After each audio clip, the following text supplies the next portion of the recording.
Hello students, आशा करता हूँ कि आप सभी लोग अपने घरों में स्वस्थ एवं सुरक्षित होंगे और सरकार के निर्देशानुसार घर में रहकर सोशल डिस्टेंसिंग के तहत लॉकडाउन का पूर्णतः पालन कर रहे होंगे। जैसा कि आप जानते हैं कि पूरा विश्व आज कोरोना वायरस के वैश्विक महामारी से गुजर रहा है। अपितु अपना देश भी अछूता नहीं है। मैं बता दूं, पूरा विश्व इससे निजात पाने के लिए दिन रात प्रयासरत है, लेकिन अभी तक कोई सफलता नहीं मिल पाई है। इससे बचने के लिए सिर्फ एक ही उपाय है, सोशल डिस्टेंसिंग। इसके अलावा जब भी आप कोई चीज़ खाएं तो अपने हाथों को साबुन से 20 सेकंड तक धोएं और अपने अगल बगल साफ सफाई रखें। साफ सफाई का विशेष ध्यान रखें। हेल्दी डाइट लें, विटामिन सी लें, क्योंकि विटामिन सी इम्यूनिटी पावर को बढ़ाता है। और जो लोग कोरोना वायरस से ठीक हो रहे हैं वो इम्यूनिटी पावर मजबूत होने की वजह से ही ठीक हो रहे हैं। अपने इम्यूनिटी पावर को बनाए रखें। मेरी शुभकामना भी है कि आप लोग स्वस्थ रहें। जैसा कि आप जानते हैं, लॉकडाउन को आज 1 महीने से अधिक हो गया।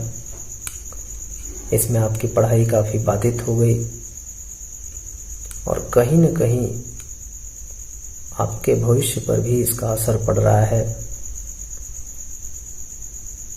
आप जानते हैं कि आपका अपना विद्यालय चिल्ड्रन पब्लिक इंटरमीडिएट कॉलेज हमेशा से आपके भविष्य को संवारने के लिए तत्पर रहा है और इस कठिन घड़ी में भी आपके भविष्य को संवारने में तत्पर है, जिसके तहत आपका विद्यालय children public intermediate college online study की व्यवस्था किया है।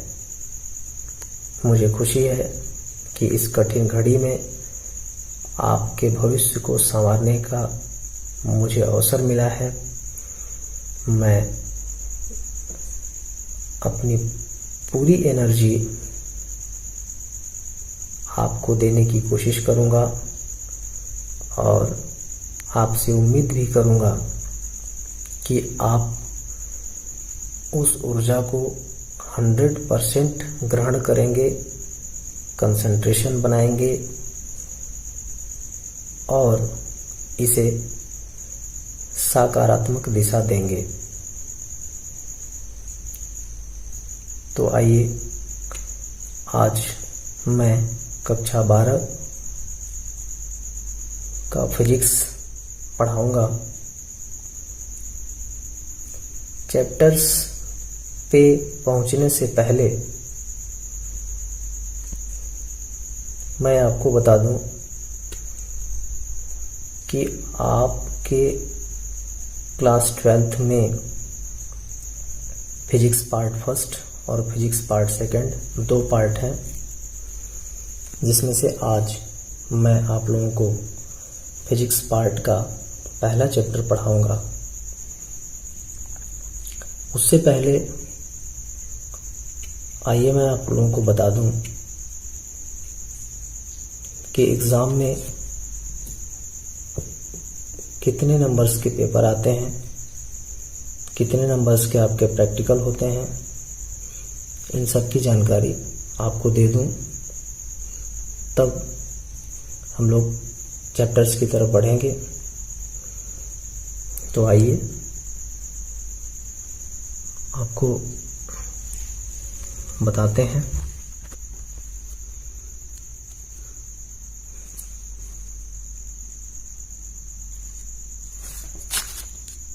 आपको मैं एनसीईआरटी की बुक से ही पढ़ाऊंगा।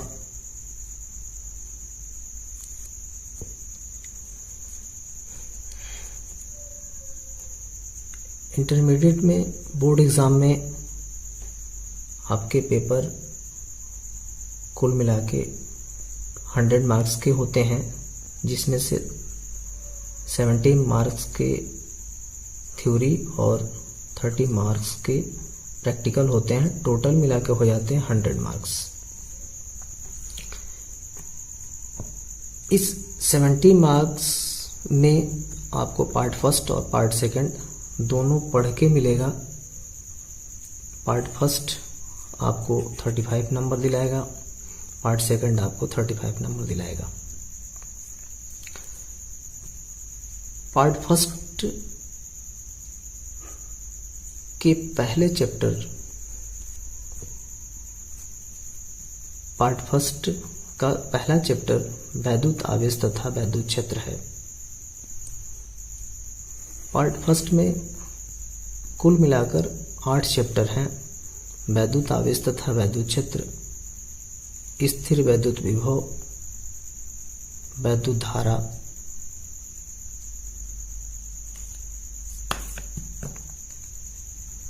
गतिमान आवेश और चुंबकत्व,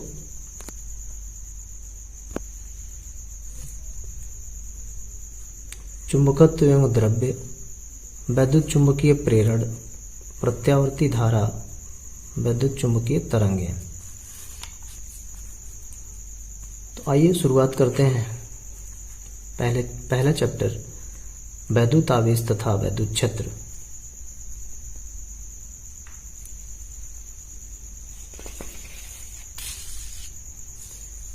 मैं आपको हर एक टॉपिक का पूरी तरह से कॉन्सेप्ट दूंगा, बस आप कंसंट्रेशन बनाए रखें और पूर्ण रूप से ग्रहण करने की कोशिश करें।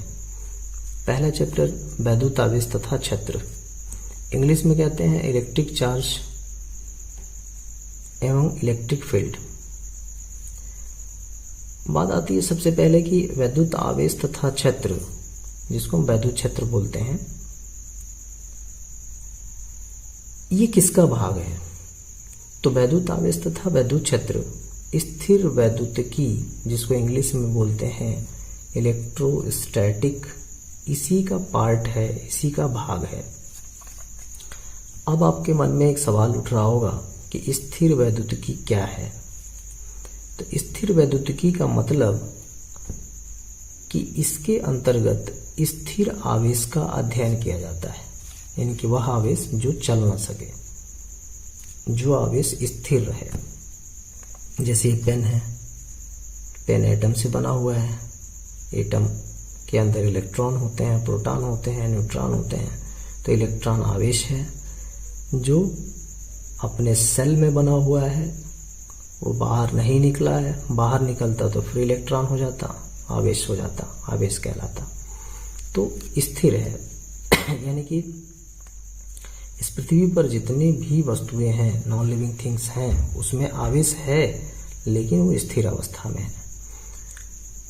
इलेक्ट्रोस्टैटिक का अगर संधि विच्छेद करेंगे तो इलेक्ट्रो प्लस स्टैटिक, यानी कि इलेक्ट्रो मत मीन्स होता है आवेश, और स्टैटिक का मतलब होता है स्थिर। दोनों मिला के होता है स्थिर आवेश। तो परिभाषा बनाएंगे, विज्ञान की वह शाखा जिसके अंतर्गत स्थिर आवेशों का अध्ययन किया जाता है, स्थिर वैद्युतिकी कहलाता है। अब आगे बढ़ते हैं। अब बात आती है वैद्युत आवेश की, जिसको इंग्लिश में कहते हैं इलेक्ट्रिक चार्ज। इसके बारे में आपको जानना है, आवेश की उत्पत्ति हुई कैसे। तो वैद्युत आवेश का जो कॉन्सेप्ट है वो सीधे सीधे यह है कि यह किसी भी पदार्थ का गुण है जो किसी वस्तु पर बल का अनुभव कराता है। समझने की कोशिश करिएगा, यह किसी भी पदार्थ का गुण है जो किसी अन्य वस्तु पर बल का अनुभव कराता है। अब आइए इसको एग्जाम्पल से समझते हैं। एक प्रैक्टिकल बताते हैं आपको। जैसे ये पेन है, पेन को ड्राई हेयर में यानी कि सूखे बाल में रब करिए, रगड़िए, और रगड़ करके छोटे छोटे कागज के टुकड़े के पास ले जाइए तो कागज का टुकड़ा इसमें चिपकने लगता है। ऐसा क्यों? तो ऐसा इसलिए कि पेन का जो हिस्सा रब हुआ, रगड़ा गया, वह उतना हिस्सा आवेशित हो गया, यानी कि वहां पर आवेश आ गए, जिसकी वजह से वह आवेश उस छोटे छोटे कागज के तिनके के ऊपर बल आरोपित कर रहा है, जिसकी वजह से वह क्या हो रहा है, इसमें चिपक जा रहा है। तो अब परिभाषा से मिला लीजिए, ये किसी न किसी पदार्थ से बना हुआ है, तो इसका गुण अब कैसा हो गया कि वो छोटे छोटे तिनके पर बल आरोपित कर रहा है, जिसकी वजह से वो चिपक गया।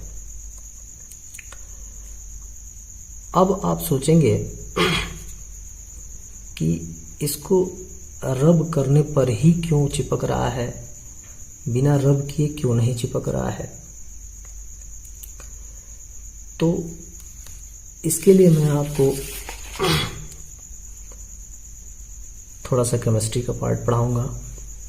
एटम के बारे में सुना होगा, लोअर क्लास में भी सुना होगा।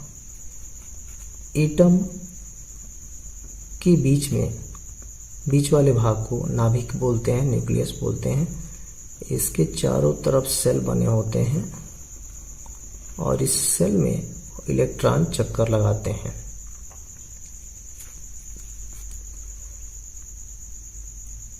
आप जानते हैं कि जब किसी भी, चाहे वो आवेश हो, इलेक्ट्रॉन हो, प्रोटॉन हो, न्यूट्रॉन हो, या कोई भी कण हो, कोई भी वस्तु हो, जब हम उसको ऊर्जा देते हैं तो वह अपने स्थान को छोड़ने का प्रयास करती है। ठीक उसी प्रकार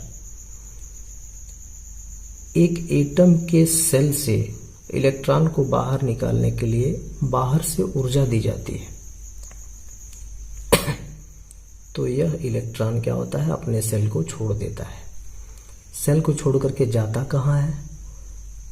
तो कहीं जाता नहीं है, बल्कि जो पेन बना हुआ है वो एटम से बना है और एटम्स के बीच में खाली जगह होते हैं। तो यह इलेक्ट्रॉन अपने सेल को छोड़ करके इसी खाली जगह में अपना स्थान ले लेता है, यानी कि वो सेल को छोड़ दिया। सेल को छोड़ दिया तो यानी कि आवेश आ गया, ये फ्री हो गया, इलेक्ट्रॉन बाहर निकल गया। तो जब ही पेन का जो हिस्सा हम रगड़ते हैं तो हीट होता है। हीट होने की वजह से वहाँ का जो एटम है उसके सेल से, आउटर सेल से इलेक्ट्रॉन बाहर निकल जाते हैं, जिसके वजह से वह हिस्सा आवेशित हो जाता है और उस जहाँ जो पदार्थ वहाँ होता है उसमें यह गुण आ जाता है कि वो दूसरे वस्तु पर बल आरोपित करे, जिसकी वजह से छोटा छोटा कागज का टुकड़ा ये जो है अट्रैक्ट हो जाता है। अब आइए बात करते हैं कि आवेश की खोज सबसे पहले किसने किया। तो हिस्ट्री के अनुसार 600 ईसा पूर्व आवेश की खोज ग्रीस देश के मिलेटस के निवासी थेल्स के द्वारा किया गया था। सब आपको नोट में मिलेगा, हमने लाइन बाय लाइन लिख दिया है, आप इसका नोट्स भी बनाते चलेंगे, अच्छे से लिखते चलेंगे क्योंकि हमने सिस्टमेटिक लिख दिया है। अब आइए बात करते हैं, वैद्युत आवेश की परिभाषा हो गई। यह किसी पदार्थ का वह गुण है जिसकी उपस्थिति में वह पदार्थ किसी अन्य वस्तु पर बल अनुभव कराता है। इसका एसआई मात्रक कूलाम होता है। वैद्युत आवेश का मात्रक क्या होता है? कूलाम होता है, जिसको हम सी से डिनोट करते हैं, ये याद रखेंगे। अब आता है कि आवेश जो है कितने प्रकार का होता है। तो आपने भी पढ़ा है लोअर क्लास में, क्या धनावेश और ऋणावेश, यानी कि आवेश दो प्रकार का होता है, धनावेश तथा ऋणावेश। अब कभी कभी पूछा जाता है कि SI मात्रक न पूछ के आपसे छोटा मात्रक पूछा जाता है, तो वैद्युत आवेश का छोटा मात्रक जो होता है या अन्य मात्रक वो माइक्रो कूलाम भी होता है, मिली कूलाम भी होता है। और चूंकि इस वैद्युत आवेश के लिए दिशा की जरूरत नहीं होती है, सिर्फ और सिर्फ इसमें परिमाण होता है, इसलिए यह एक अदिश राशि है।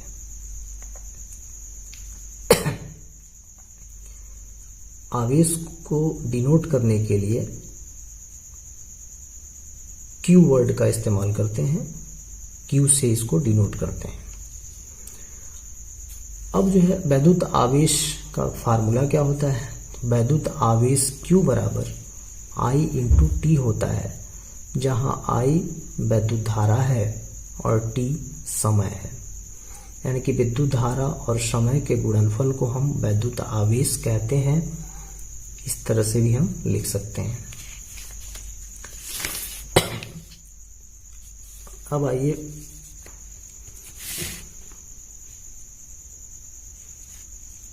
एक न्यूमेरिकल बताते हैं आपको।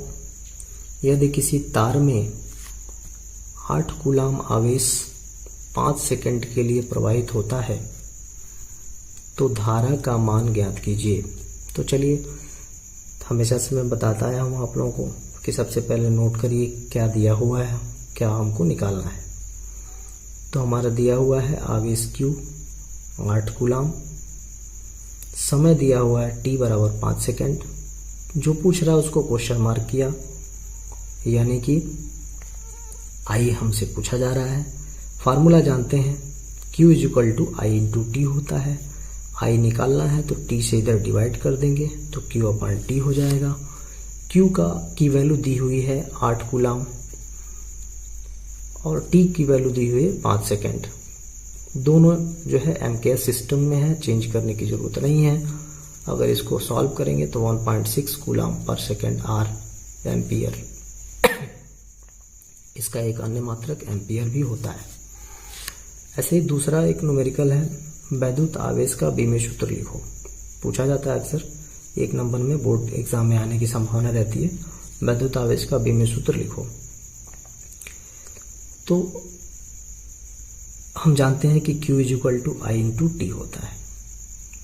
तो बीमीय सूत्र का मतलब इसका बीमीय सूत्र गुणे इसका बीमीय सूत्र। तो I का बीमीय सूत्र होता है A का पावर 1 इंटू टी का पावर 1। I का A और T का यानी समय है तो T, तो दोनों मिलाकर हो गया AT। अब आइए कुछ महत्वपूर्ण बिंदु जो हमने सेलेक्ट करके आपके लिए लिखा है, 1 नंबर में कभी कभी पूछने की संभावना बनती है, आ जाता है। सर्वप्रथम अमेरिकी वैज्ञानिक बेंजामिन फ्रैंकलिन ने आवेश को धनात्मक और ऋणात्मक कहा। जैसा कि आप जानते हैं कि आवेश धनात्मक और ऋणात्मक होता है, तो ये सबसे पहले किसने कहा? आवेश की खोज तो थेल्स ने किया, लेकिन धनात्मक और ऋणात्मक बाद में किसने कहा? तो फ्रैंकलिन ने कहा। कोई उदासीन वस्तु तब आवेशित होती है जब उससे एक प्रकार का आवेश या तो ले लिया जाए या तो उसमें जोड़ दिया जाए, तो वो क्या हो जाएगा? आवेशित हो जाएगा। यानी कि उदासीन वस्तु तब है कि जब उसमें आवेशों जितना धनावेश है उतना ऋणावेश है, तो उदासीन है। उसमें से एक धनावेश निकाल लिया जाए तो भी वो आवेशित हो जाएगा, और एक ऋणावेश दे दिया जाए हाँ, तो भी वो क्या है? आवेशित माना जाएगा।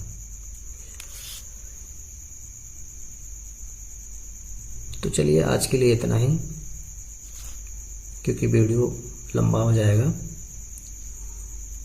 कल इसके आगे फिर हम लोग डिस्कस करेंगे। कल फिर मैं एक नई ऊर्जा के साथ नया वीडियो लेके आपके सामने उपस्थित होऊंगा। तब तक के लिए आप स्वस्थ रहिए, पढ़ते रहिए,